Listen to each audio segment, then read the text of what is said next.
Crowfall backers, fans, and other people who randomly clicked on this YouTube link. I am J. Todd Coleman, Creative Director of Crowfall.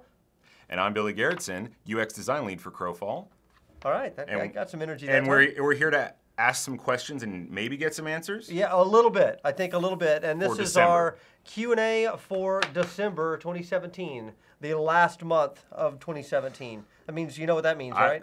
Well, we got a game to ship sometimes next year. It means we got a lot of work still ahead of us, but we're getting it done. It's been a great year. You might notice this time that Mr. Blair is not with us. Unfortunately, I have bad news about Mr. Blair. He didn't make it. He didn't make it. Well, he didn't get his haircut, and he refused to go on camera. Oh, yeah. Until he got his haircut. The vanity requirement. Right, got exactly. So that means you guys are stuck with us this time.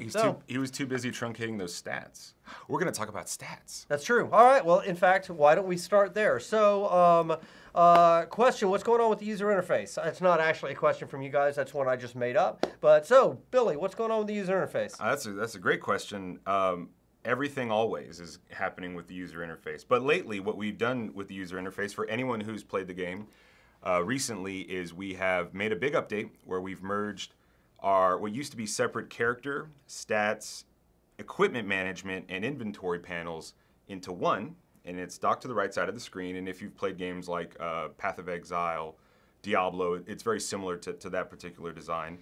And the reason why we did that, it's a pretty big shift. Before we used to have a docked inventory, but now we've got a lot more information in the corner of the screen. And we decided to put those things together because it's so fundamental to the general management of your character that you always have visibility of your main attributes and your equipment, your discipline runes, and your inventory kind of all in one space, because those things, they play with one another and they talk to one another.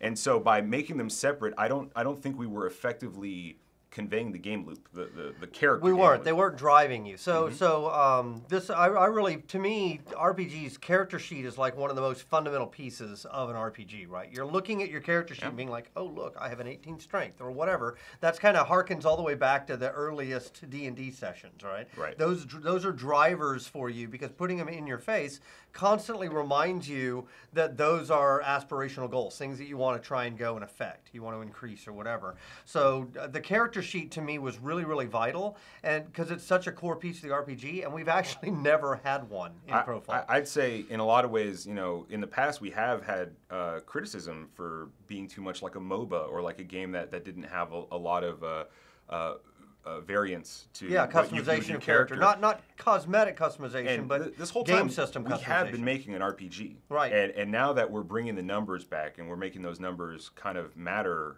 in the context of your gear and disciplines and your ongoing management of those things, it feels different. It feels better. It feels more like the RPG that we were trying to make all along. So I think I'm actually really in love with the new direction that we're taking in getting people to engage with those numbers, and along with those numbers, and the numbers I'm talking about are our main attributes. There's like 5 major values that drive your major stats, and then all the derived stats. And right. Actually, well, let's pause on that real quick. The derived stats, right? Yeah. So you guys, I think this next build, actually, for the first time, there's been a details button that you could click on that sheet that didn't do anything. In fact, I don't know how long it's been, but it goes back a pretty good amount of time now since they've seen any of the underlying numbers that are really driving combat and harvesting and crafting. I mean, everything, right, in the game is driven by your stats, and we've hidden those basically forever. I mean, I'd imagine it's been 18 months or longer since we've actually exposed those. I don't know if we've ever, and even when we did expose them, I don't think there was any kind of a system like mouse over pop-ups or anything to explain what they did. So that's coming in the next build, which is pretty damn cool. So yeah, in this next build, check that out. You'll be able to hit that detail button. You'll get a blowout with over 500 stats. Over 500. It's kind of crazy, actually. It reminds me of like Rollmaster or one of those old school RPGs. It's pretty crunchy. Those of you who are min-maxers, you're going to love it. For everybody else, hopefully it'll give you enough summary information that you can kind of just get what you need out of it and move on. But the information's there if you want it. Our approach to the stats, like our approach to a lot of other systems and the way that our UI presents those things, our approach has been to make it easy enough so that you can get a really good high-level view at a glance, which is why we give you those big numbers in your character sheet. And then anyone who really, once they can opt into finding out more details, we try to give you that information after just one click. Just you can get to that information, but you don't have to get into the stats to have a good time with this game, and that's what we're trying to build. Something that is deep, right? There's a lot of I guess there's a lot going on under the hood. If you want it, but you're not burdened with it if you don't care. Absolutely, that's kind of the goal. For me, I like seeing the big numbers. I like doing macro level, item management, equipment management, and I personally probably won't ever get into those stats, but I know a lot of people are going to find value. Right. Well, Blair's a little stat crazy, in my opinion. He kind of goes overboard. He's constantly all of a sudden, let's add more stats for that. All of a sudden, skill training has this whole new meaning now, because all the things that you're training in the skill trees are affecting stats that you now have visibility. Right. And that will be another further step we haven't added yet, but I want to show the drivers for those as well. So if you've got plus 3.9% to critical gold harvest chance, I want to actually do a breakdown under that when you mouse over that says that 3.9% is broken out as follows. You're getting 2% from this skill, and you're getting 1% from this skill, and you're getting 0.4 from this item, and you're getting 0.5 from this minor discipline or whatever. So I actually think that would be really cool. Now you're touching on another big update that we're doing, which is another overhaul and improvement to our tooltips. So our tooltips are going to be that much more readable. They're going to be very dense with information. And again, like all these systems talk to one another, and that's why the UI we're constantly refreshing and improving. And actually, you'd be surprised how long it takes to get from one of our mock-ups through engineering and testing. I don't think I'd be surprised. I think they might be surprised. I'm one consistently could be surprised, disappointed and upset by how long it takes things to get in the game. But that's my nature. Well, I'm disappointed, upset, basically by everything in terms of the time and cost it takes. Yeah, well. That's not on you, though. That's on Blair. It's an ongoing process, and Blair will never miss one of these again. Luckily, don't get your hair cut. Don't do it. I think luckily it's all heading in the right direction. Cool. So that was stats and attributes. How about the stances? The power bars and stances is in now, right? Yeah. So our first revision of that. So like I said, we're going to improve on every UI as we go, even through launch. And one of the big improvements we just made was to our power screen, the spellbook. You are now able to look at every single one of your bars all at once. You don't have to go into it, jump out, change stances, go into it. Yeah. It's another one of those attempts at giving you a really good macro level view of what your character is capable of. And some of the improvements that we're going to be making is we're going to show you like restrictions. So like as you drag a power, we're going to darken out slots that power can't go into. That makes sense. And give you a lot more. Do we have the filtering at the top as well, where you're like, hey, I want an AOE, I can click a button, and it'll show me all the AOE powers, regardless of whether they're from my race, my class, my discipline, whatever. Right. So in that particular case, I don't know if we'll have a filter for AOE, but we'll have a filter for like these are melee trait powers. So anything that gets highlighted when I put this filter on can go in this tray. And how do you know it's an AOE? Well, the icon language. Oh, that's right. Yeah. So you guys have built a language of shapes and colors, more shapes than colors, right? Yes. And iconography, actually. The shape and the color communicates, but you actually don't have to rely on the color. The shape is the primary factor of how you know what a power does, whether it's a melee, That's right. You guys decided not to use color. What was your reasoning on that? I thought that was pretty interesting. Accessibility. I know. I'm asking on behalf of the watching audience. We're trying to use color only as a secondary factor for communicating something's use, and that's strictly for the accessibility. Right. If I'm colorblind, that's kind of crappy if I can't tell it. Also, monitors, monitor calibration is kind of all across the board. So. That's true. That's a good point. Like John O'Neill's monitor is way too bright, and that's why the game always looks so dark on my machine. Drives me bonkers. Because he's color balancing it for his own monitor. Yeah. Okay. So that is power bars and stances. Key bindings is up next, right? Yeah. So key binding. This one's been a long time coming.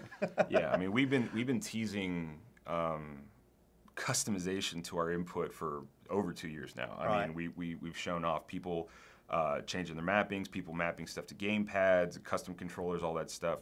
But we're finally making good on that promise. The next big update is going to come with being able to remap every action in the game to keyboard and mouse freely. So now you are not completely bound to the 1 through 0 keys for your actions, your left and right mouse for your primary and secondary character capabilities. So opening it up as much as possible. Opening it up as much as left possible. and right mouse button. Will I be able to use that to auto run forward? Huge request for a really long time is being able to just have some sort of fast hotkey for running, auto running on the mouse. And yes, we're adding that in. Left and right mouse together simultaneously will allow you to run forward, and then you can use your mouse to steer as you move. So very excited about that. You can play the game one-handed. That sounds great. Okay, and then after that, what else we got here? Oh, crafting. That's the next big one that's on your plate, right? Yeah. That one looks really cool. I mean, the next of like 3 dozen big ones. Right, and I think we're talking about that right after this video comes out. I think literally the video comes out, and then the next update is a write-up from Blair, assuming he doesn't have to get his nails trimmed or something. Yeah, so I'll say, yeah, we can just say there's a pretty huge update to crafting coming. Right.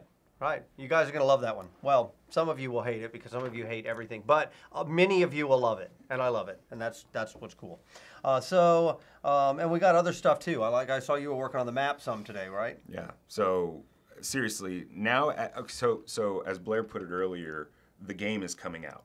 Like, the game is coming through. We're really starting to see how these disparate elements have come together to really make a fun and engaging game, and we're starting to see some of the big missing spots now, right? And this whole time we've been trying to figure out what our approach to the actual game map is, right? So when you go into the map viewer and you see kind of like our little Tetris grid. Right. This has been a challenge because we wanted it to look stylistic and cool, but we also wanted to have the actual items like here's a tower, and if it gets blown up, I want to see the rubble and stuff like that, and making that look accurate but also make it look stylized. Right. Those two things don't really play together, right? And also thinking like, the years ago when we pitched this game and we didn't quite know what the importance of the map was going to be. Yeah, there's map building mode where you're taking the pieces and actually constructing your own kingdom, but then there's the viewing mode where you're inside of a campaign or a world and you want to look at the map to get contextual awareness of what's happening around you and what's happening in the world and clearing the fog of war and that kind of game. And it's starting to become more and more clear that we're going to need very, very close representation in the map of what's really happening in the world. It seems like it, yeah. Because you got that political layer where you're going to want to know which teams or factions are controlling certain areas. You're going to want to know where your POIs are. You're going to want to be able to mark vendors on your map so you know where to go back to. And so having that much dynamic content, I mean, it really seems like the ultimate direction for the map is going to be something that's a little less stylized and a little bit more true to the actual environment. Cool. But we're still developing it, right? But like I said, now that we can kind of see how people are playing campaigns and what our own ambitions are for the future, now it's informing the progress on the map. So the map is something that's probably a little further out, but we are making some pretty cool advancements there. Well, step by step, we're going through and trying to move these things from game and development to game that you can actually get in and play. So I think that's probably good enough for this one. Again, I want to apologize that we didn't actually kind of go through questions. Instead, we just did user interface. You can blame that on Blair because it is entirely his fault. But I hope you enjoyed having a little bit of a behind the scenes on how things are going with user interface, what we've just gotten done, what's coming soon, and what's coming in the near future. Yeah. Pretty cool? It's going to be an awesome year coming. I know, 2018. I'm super excited. All right. That's it for December. Thanks, guys. Take care.